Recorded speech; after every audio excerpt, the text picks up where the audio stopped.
Hey, it's April, and today I'm finishing my 7 Sins series with Pride. So I originally based this design on Griffith from Berserk. He encapsulates that beautiful but evil look perfectly, and that's the first thing that came to mind when I was thinking of Pride. But I realised the classic fantasy look didn't really fit with the rest of my designs, so I switched out the outfit and landed on this, a fantasy prince / pirate kinda look. To prep the doll, I removed the face paint with acetone, dunked his head in boiling water to soften the plastic, pulled his head off, and peeled off the flame hair. Now I've got a nice clean base to work on. I pushed some wire into his scalp to anchor the epoxy and then started sculpting his horns. I did play around with some more detailed ideas for this, but all the other characters have really simple smooth horns, so I thought it'd be better to stick with that. But of course they need to be really big and sharp, as he needs to be as majestic as possible. You can see the tiny crack where he decided to take a leap off of my desk, but luckily the pieces fit back together perfectly, so it won't be visible under the paint. I'm also giving him some pointy ears, mainly because I just love big pointy ears in general, but it also helps push the non-human fantasy folk vibe.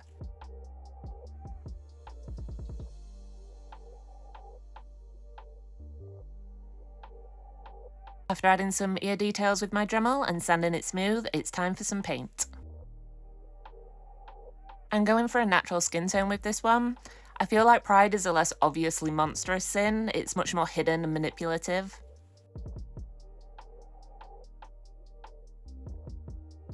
I then sketched his face with watercolour pencils. I used Griffith as a reference for his face, but I also used some photos of Light Yagami for that evil little smirk of someone who sees themselves as a god, whilst keeping my own style, of course. I like to use acrylic paint for the base of the eyes. I was actually going to go with blue since Lucifer is often depicted with blonde hair and blue eyes, and I wanted to reference that. But since the colour for Pride is purple, I opted for a very pale, cool purple instead. It has a very similar feel either way. I wanted to keep the blushing with soft pastels somewhat natural for this one, but go really heavy with the contouring, especially around his nose, as personally, I don't think you can get that specific fierceness I'm looking for without that feminine edge.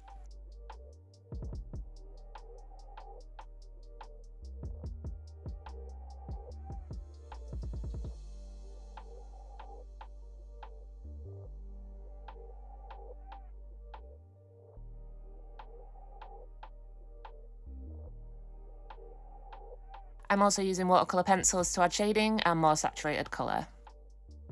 It was really difficult to resist my urge to outline everything with black paint, but I was determined to keep this face up softer.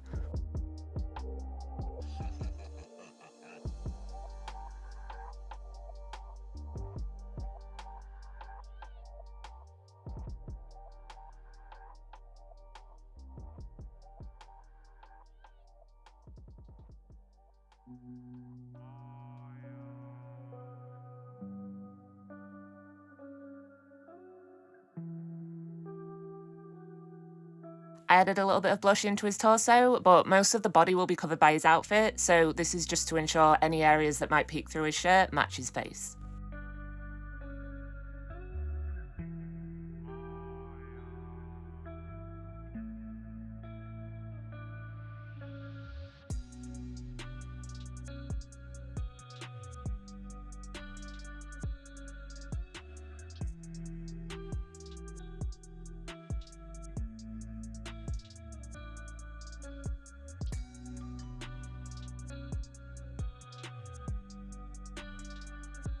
After another coat of MSC, I repeated the same steps as before to darken the shadows and deepen the colours.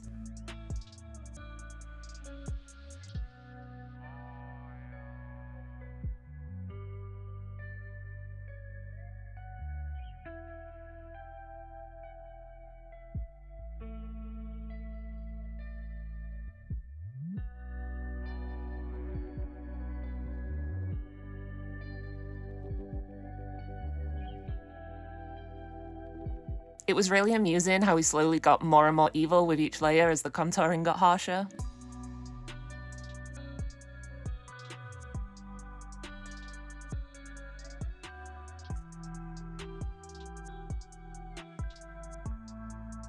Lots of soft white highlights before going in with the acrylic paint highlights. This is definitely one of my favourite parts, but it's also the scariest part, trying to get those neat lines.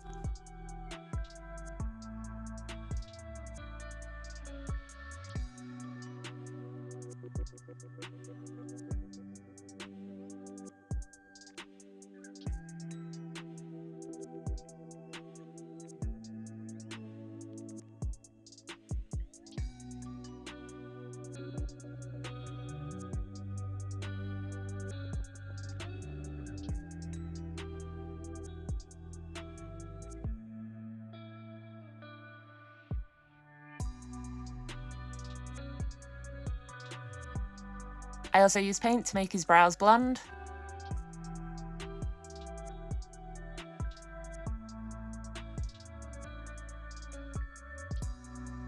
And to give him some extra fluffy blonde lashes.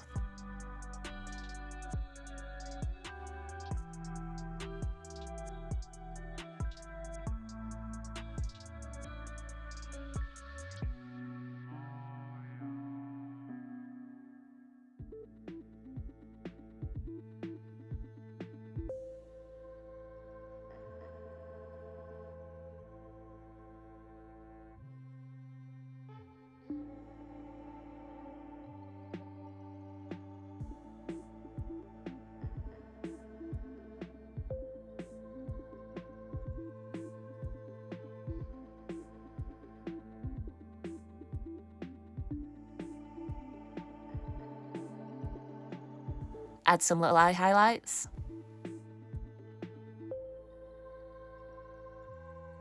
And now that I'm finished with the MSC, I can paint his horns gold.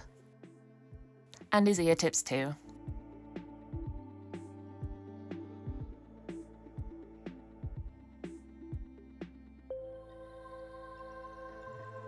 I like using different shades of gold and layering them up. They never look right to me straight out of the bottle. They're either not shiny enough or they're too glittery and it looks fake. I decided to switch out my usual gloss varnish for a UV top coat, and I actually much prefer the finish. It's smoother and it's crazy shiny.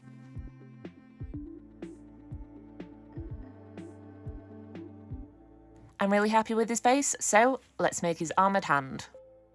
I'm using UV nail gel. I think this is way better for small hand mods than the Apoxie Sculpt. It sticks really well to the plastic, whereas Apoxie tends to sort of bounce off. Also, shout out to the person in the comments who recommended using isopropyl alcohol to stop this stuff from sticking to my gloves. It works so well.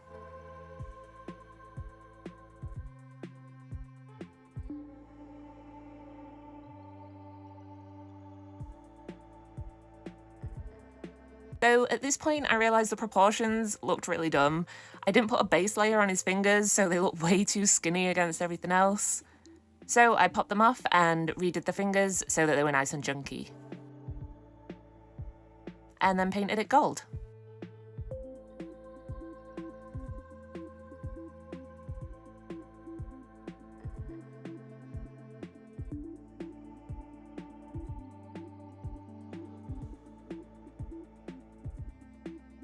Now he has his claw, he needs some clothes. So I made a pattern for some simple trousers, cut the pieces from a dark brown fabric, and sewed together. I ironed in the crease and added stitching to the top to try and make them look more formal. I then used acrylic paint to add the gold patterns. I did feel a little bit like I was decorating a fancy box of chocolates or something here, maybe because of the style or colour scheme, I don't know, but it was really fun.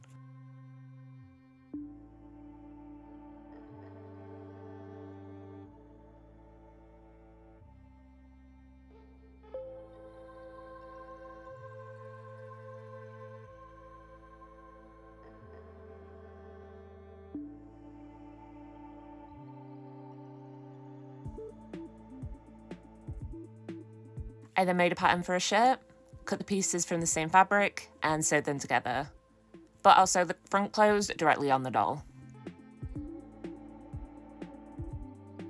And finally his overcoat, which I used a white suede looking fabric for, as I love the texture, it feels awesome. I also got a bunch of white lace trim so that I can cut it up and glue it on.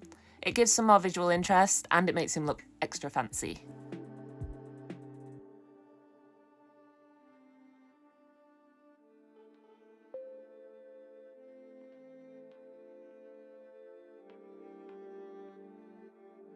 The white is looking way too white, so I brushed on some gold paint, which gives it a more worn, used look.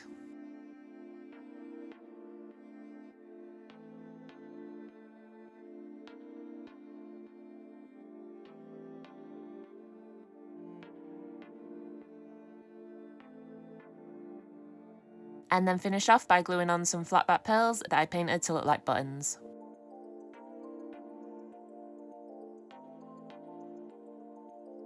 He also needs his chunky belt, so I got a strip of leather look fabric and layered on the other pieces.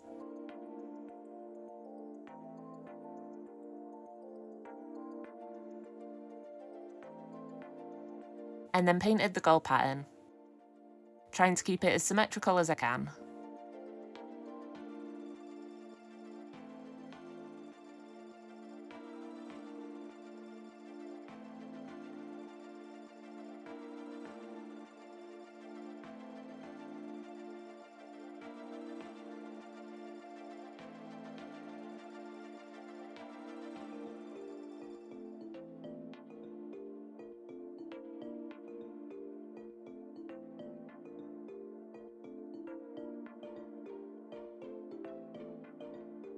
And once that's dry, it's time to assemble the outfit. I'm adding more gold pearls for shirt buttons, a diamond closure for his belt, and a bunch of gold chains. To make his shoes, I grabbed these slip-ons from my stock box, and then used Apoxie Sculpt to extend the end to a point as I'm going for a loafer style shoe.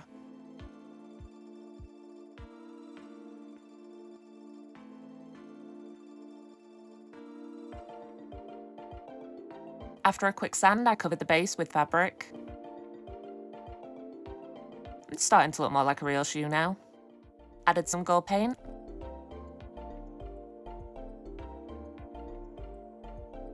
Attached a sole that I made from Fimo and painted black and gold. Add some little Fimo decorations.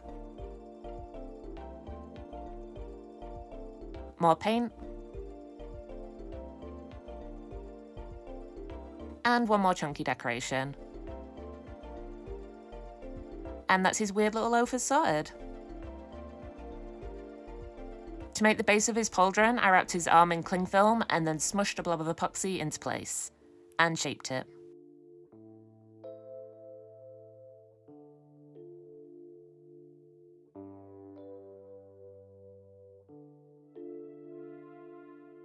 A quick check to make sure his arm still moves. Then once it cured, I removed it and added another layer of epoxy so I can give it some texture.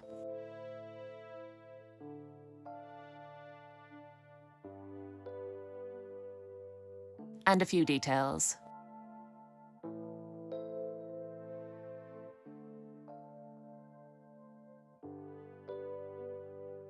For the wing part, I drew a template and then cut the base shape from some Fimo, and then started building up the details to define the individual feathers. This was one of the elements I kept from the original design. I liked the idea of an evil creature presenting himself in an almost angelic way with the wings and whatnot. It's a very sinister contrast, and I like that. I used a brush to make sure it was nice and smooth, baked, and then painted the pieces gold. Starting with the base gold, then layering a glorious gold, a black wash for some extra depth, and then dry brushed more gold on top. I'm going to wait until the base piece is on the doll to attach the wing. I want to make sure it's sitting at the right angle, and I can't do that without it being in place. For his sword, I did the same again. I made a template and cut the base shape from some Fimo, and then started building up the details.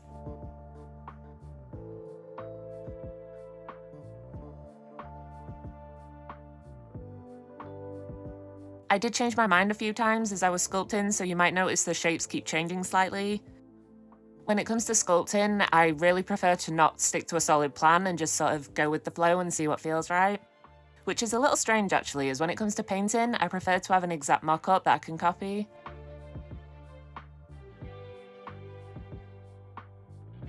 Of course, his sword also needs some wing details too. I decided to keep one flat to the sword and one sticking out, so that when looking at the finished doll, there's just the two wings sticking out, one from his shoulder and the opposite one from his sword. Having a third one would have just messed up the overall silhouette, I think.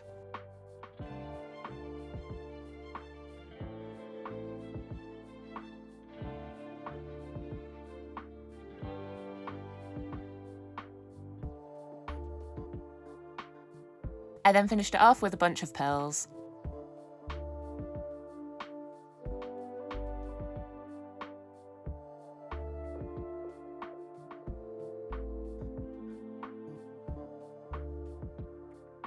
And painted it gold using the same method as before. Gold base, then glorious gold, a black wash,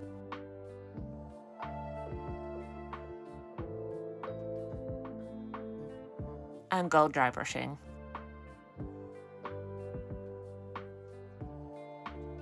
Now the base is ready, I just need an eye. Whenever I accidentally mix up too much epoxy, which happens quite a lot, I tend to make random little things for potential dolls so that way it doesn't go to waste. And luckily I'd made an eye base that was the perfect size for this, so all I need to do is paint it. I went for a gold base to match the sword, and a purple iris to match his eyes. Adding the eye in the middle was another way of including that angelic vibe I mentioned before, and also because I think adding eyes to stuff just tends to look really cool. I filled the iris with UV gel,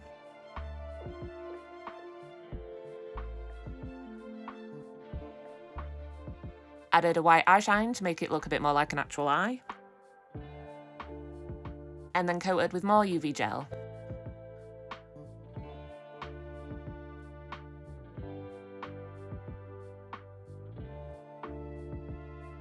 Push the eye into place, and his sword has been forged. Last up, he needs a wig. So I took some extra chunky cream yarn and brushed it into wefts. I then dampened the weft and braided it.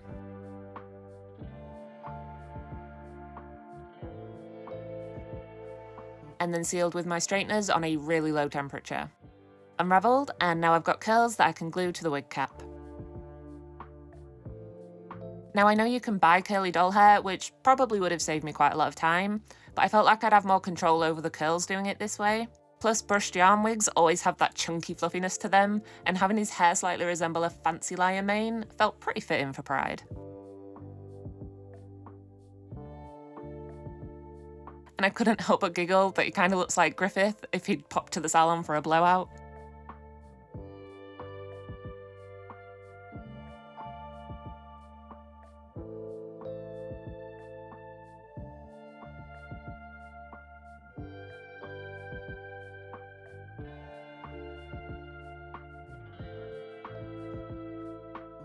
Some of the ends were just too thin to braid properly and they look kind of janky, so I used some water and my mini iron to properly shape them.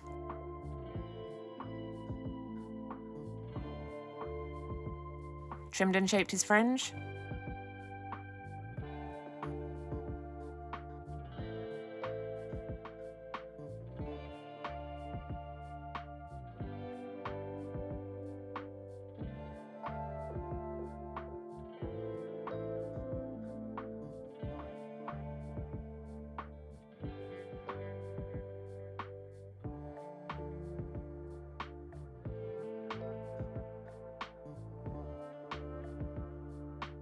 And that's his wig finished. So let's check out the final look.